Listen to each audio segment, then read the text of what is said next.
हे देवी, भगवान को प्रकट करने के लिए 4 चीजों को स्वीकार कर लो। 4 चीजें होंगी, ईश्वर ही संतान रूप में आएगा, भगवान आ जाएंगे। ये 4 चीजें तो सबको ही अपने जीवन में स्वीकार कर लेनी चाहिए, मुझे भी, आपको भी, किसी तीसरे को भी। यह महात्मा करदम ने ये 4 सूत्र दिए हैं, यह सबके जीवन में हो। देखो कैसे भजन में मन लगता है, कैसे भगवान की कृपा होती है, कैसे परमात्मा दौड़े दौड़े चल करके आते हैं। ये 4 चीजें हों, ये 4 स्वीकार कर लें। क्या क्या है? पहला है संयम, दूसरा है नियम, तीसरा है तप और चौथा है दान। ये चारों पॉइंट लिखने को लायक होंगे, पर आप इतने होशियार हो गए हैं 11.5 महीने में, कब आपको जरूरत ही नहीं पड़ रही है लिखने की।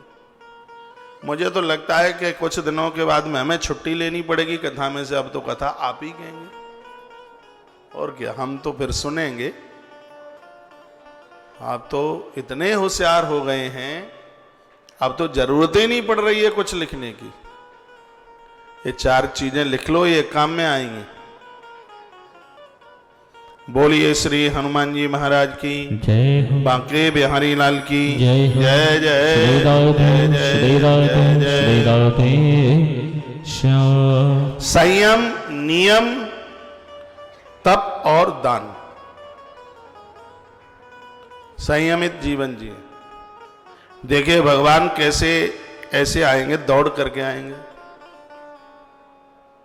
संयम, इंद्रियों के ऊपर, जीव्या के ऊपर जीव को जीत ले। ये चटोरी जीव को रोके तो बताइए। संयम, क्रोध के ऊपर काबू पाइए। वृंदावन जैसी पवित्र जगह पर पहुंच करके क्रोध शांत नहीं होता तो बहुत विचारने की बात हो जाती है। आपस में खटपट करेंगे, लोटा के लिए लड़ेंगे, कमरे के लिए लड़ेंगे, रजाई के लिए लड़ेंगे, कंबल के लिए लड़ेंगे। अरे मंदिर में बैठने के लिए लड़ेंगे कि कल इस जगह पर हम बैठे थे, तू कैसी बैठ गई इस पे। उसमें हुड़दंगा होता है नीचे। कल मैं बैठी हूं तो उस जगह पर मैं भी आज ही बैठूंगी, और जब तक जिंदी रहूंगी तब तक मैं इसी जगह पे बैठूंगी।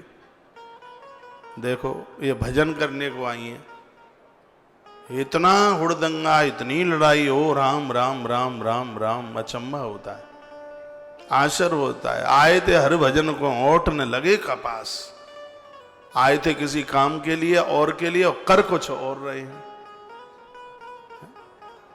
गए थे गंगा जी नहाने के लिए, 2.5 मन मैला लाद के और ले आए ऊपर से, यानी कहीं